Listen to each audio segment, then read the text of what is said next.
मराठा आरक्षणावरून जरांगेंनी पुन्हा एकदा राज्य सरकारला इशारा दिलाय। 29 सप्टेंबर आधी आरक्षणाची मागणी पूर्ण करा असं जरांगेंनी मागणी केली आहे। 29 सप्टेंबर पासून आमरण उपोषण करण्याचाही निर्णय जरांगेंनी घेतलेला आहे। 29 सप्टेंबर पर्यंत फडणवीसांना वेळ देण्यात आलाय। आंदोलकांची जरांगेंना उपोषण न करण्याची विनंतीही बघायला मिळाली आहे। कारण आपण 29 सप्टेंबरला स्थगित काय नाही जगून काय उपयोग नाही हो। प्रश्न सोडवणं काय अवघड नाही, फक्त तुम्ही असेच एकजूट काय पिढ्या ना पिढ्याला अनेक प्रश्न आपल्याला सोडवायचे ही एकच आहे। एकजूट या राजकारणासाठी फुटून देऊ नका काही झालं तरी। आणि एक शेवटचं आपल्याला आरपारचं एक उपोषण 29 सप्टेंबरला करायचं। कायमचं पूर्ण राज्यभर करायचं।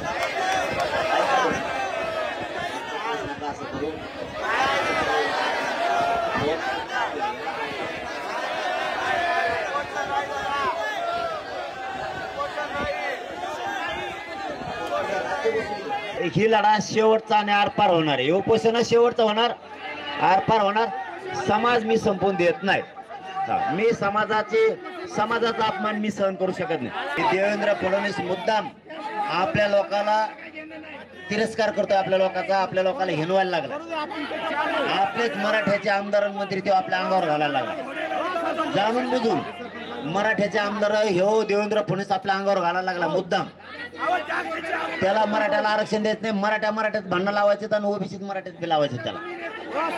त्याच्यामुळे मराठ्याच्या पोराला असं वाटायला आता आपल्याला आरक्षण मिळतंय का नाही। मराठ्याच्या पोराच्या आत्महत्या वाढायला लागल्या। त्यांनी मराठ्यांना संपवायचं ठरवलं। ही डाव समजून घ्या। इतका भयंकर माणूस येतो, त्याला आरक्षण द्यायचं नाही, मराठी संपवायचे। जसा धनगर बांधव गोड बोलून त्यांनी गरीब संपवला, गरीब तसा त्याला मराठी गरीब संपवायचे।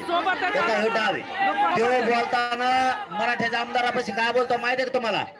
तो म्हणतोय एवढा मोठा धनगर आलेला गोरगरीब धनगर सुद्धा आम्ही संपवला, मराठ्याचं आंदोलन कसं काय संपत नाही, मराठे कसं काय संपत नाही असं म्हणतोय तो।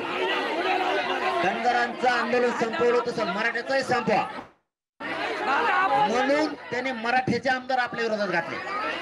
29 सप्टेंबरला आरपारचं उपोषण करायचं, त्याचा कार्यक्रम हो द्या। त्याला काय करायचं सगळा महाराष्ट्र बसू आपण इथे, त्याची जिरवायची जिरवायच्या।